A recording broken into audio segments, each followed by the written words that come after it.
Bondeli.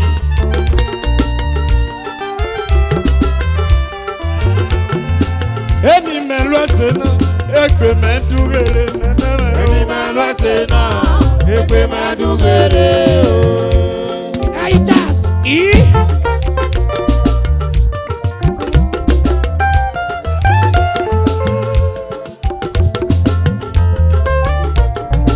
Choco money, Ochacha one.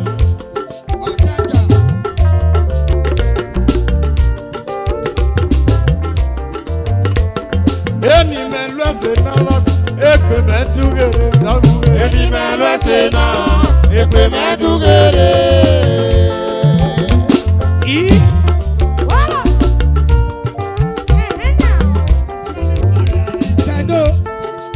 Sanitoria humanidad.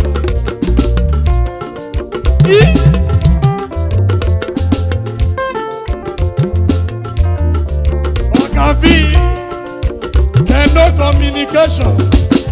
Eni melwa sena, ekwe medugere jona. Eni melwa sena, ekwe medugere.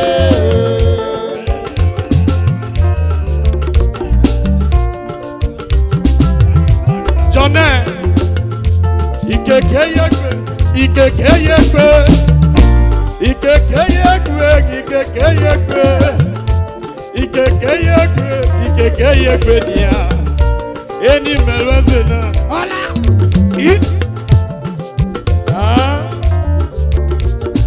Alakwa. Ikeke yekwe, ikeke yekwe. Hola. Ikeke yekwe, ikeke yekwe, ikeke yekwe, ikeke yekwe niya. Eni memutana. Inakita no mekya o. Eni melwezena. Oh, inakiva moge o. Eni melwezena. Keno international.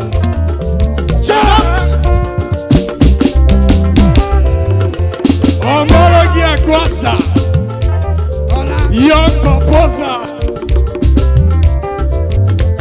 Eni melwa sena, ekwe medugere dogure. Eni melwa sena, ekwe medugere. Akwasa no keke. Eni melwa sena, ekwe medugere dogure. Eni melwa sena, ekwe medugere.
tiana wako ekwe medugere dogure. Eni melwese na ekwe medugere.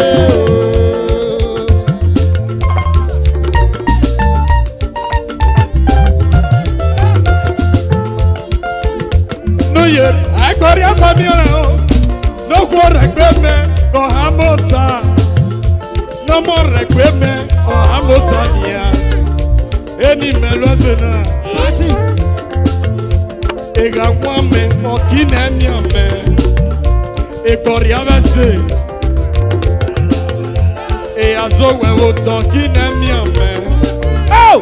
Ami opono asole. Eni memu tiana. Ekwe medugere dogure. Eni melwese na ekwe medugere.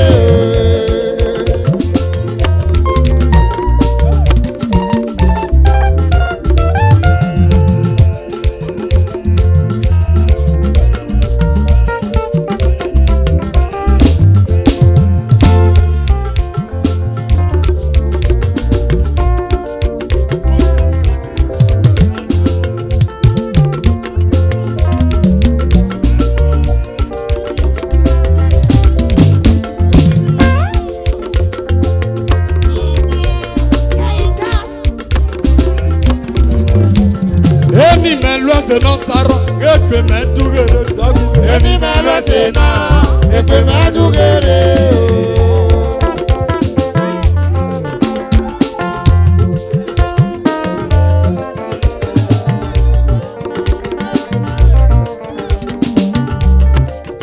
Listen. Enwele onare nye wakona nenewe o. Ose nura manime. Enwele onare nye wakona.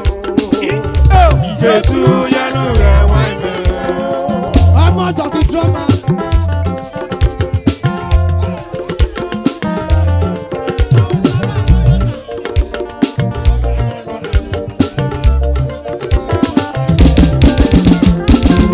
Brother na sogi mo wanga kwari. Osalobo anga wa gwangu. Sisa no sogi ola mu ga kwari. Baba oga wa gwangu. Ego saya wa go meme DJ Ima o kome. Ego sabe ya wa ge diamond ya. Ima o kome. Brother gi na waru wi bama o. Agifia. Abe kwari baba aga be we ja o. Sisani na waru we mi na wato o. Jebere agiso. Abe kwari baba aga be we. Christian ke ga da se o. Amo baba mi aga we ja nu. Ebi bu we mu o. Lanu ga gibia. Bene baba ya wa go me. Oh. Ijo me me o. Baskini ke ga da se. Mama eje na giti ayan komposa. Damodi. Iwi me ma to ke. Beno salobua. Beno ya wa gi ma he. Oh. Iwi mama o. Mrs. Diamond. Oh.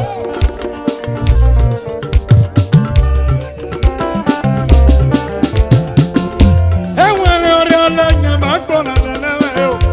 Ose yanu rewane. Enwele olore nye wakona. Jesu yanu rewane. I'm talking drama. Ose yanura wanime o.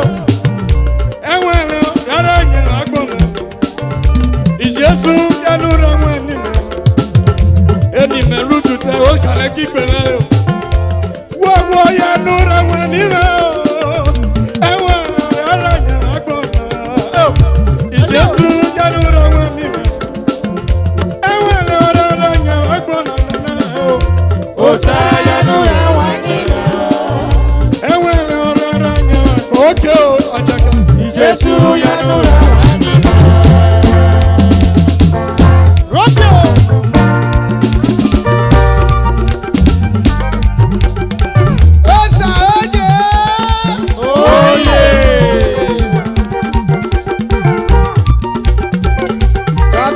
percussion. Yes, percussion. Sonny Motango, we go.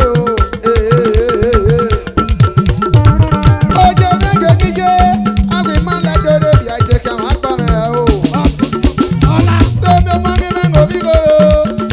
No tipa mo tini go de di kwa, ade tipa mo si bango, amawo amasa bango manye. Oje menge gije, ipo wa ye kwara wa so me fun oriri magun yin o ti amere. Fiekpe were pe, oye yo me fiekpe were pe, ka bebe kiase. Ọmọ náà yẹ gbé ká ó wà, ó tọ́ ọ́nà mo mẹ́ fiekpe were pe, fiekpe were pe, fiekpe were pe, orí ìjọ náà fiekpe were pe, ka bebe kiase. Ọmọ náà yẹ gbé ká ó wà, ó tọ́ ọ́nà mo mẹ́. Àwọn agídí ó ti ọ̀n lóko, ó kò mí gègé, wàdó, èdè àmọ́ ti bọ́ ní gègé wáyà, ìjáde. Wọ́n wá ṣe máa wá ṣe bùtẹ́ o. Wọ́n wá ṣe máa wá ṣe bùtẹ́. Wọ́n wá ṣe máa kó mẹ́rin ọjọ́ mẹ́ o. Ó sàn mẹ́rin orígo. Ó sàn mẹ́rin kàjàṣẹ́ ọmọ ike wẹ̀lú. Odùmá ẹ̀ báyà. Odùmá kakúà. Ẹ̀dùnmọ̀ ègbè ara mẹ́ ọmọ ike wẹ̀lú. Bàbá ọ̀gálà orígo. Ọ̀gálà jódódó. Wọ́n ṣe bùtẹ́. Akegi keme biota, akegi keme. Manya biota bie beke. Akegi keme biota, manya biota bie beke. Akegi keme biota, manya biota bie beke. DJ Scott Mengo Vigo. Manya biota bie beke. Atiko superstar Mengo Vigo. Manya biota bie beke. Yari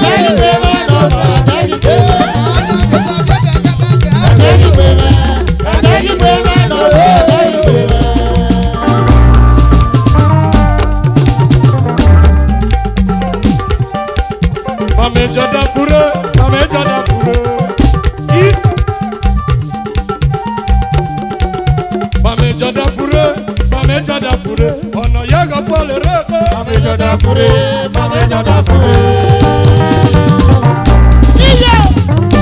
Wosan aluminium.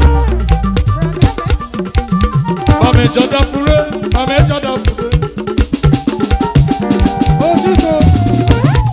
Otiko superstar. Mame jada fure. Ọ̀nà yẹ́gà fọ́lẹ̀ rẹ̀ pé. Mame jada fure.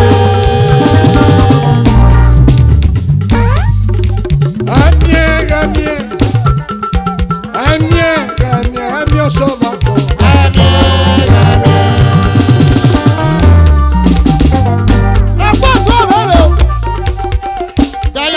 Amie yeyo.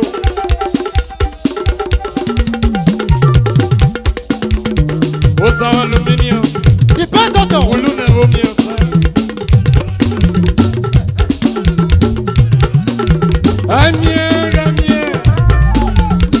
Amie oshovako. Amie oshovako. Amie yeyo. Amie oshovako. Wosan aluminium. Wulu ne omi. Romeo mommy. Romeo connection. Amie yeyo. Jackie o.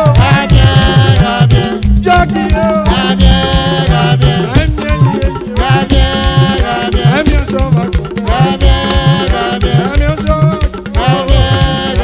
DJ Scotty.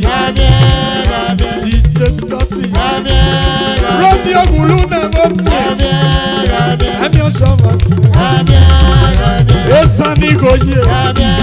Ọ̀nà òkú bọ́ọ̀lù ọmọ wọn. Amie oshovako. Amie yeyo. Wosan aluminium. Nẹ́sẹ̀rẹ̀ kọ́mẹ̀.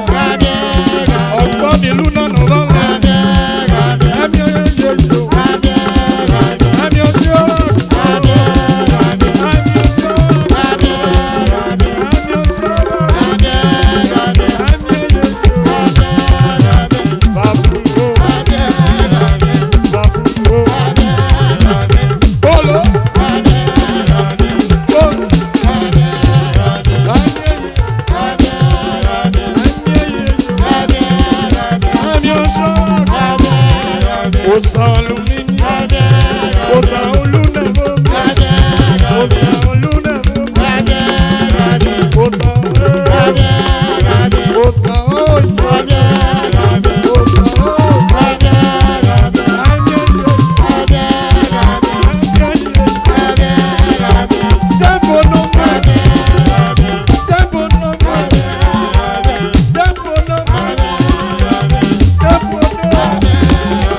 Digital MC.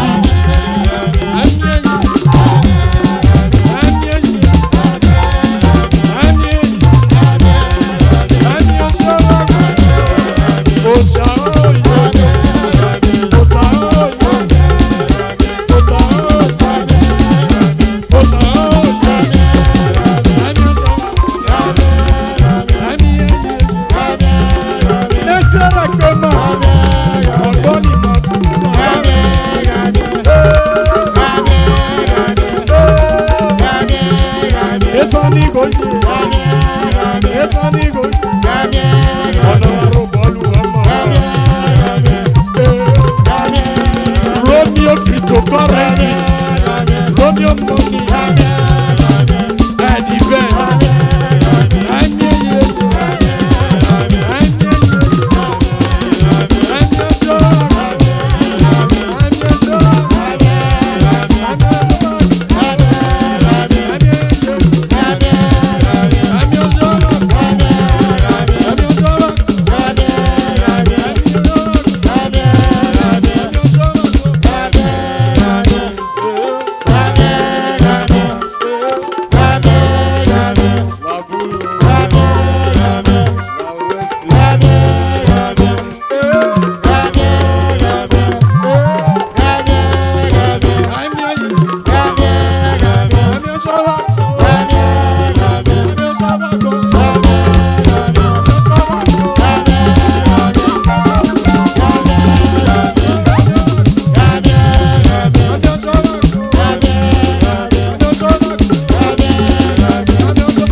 Entertainment. I give you.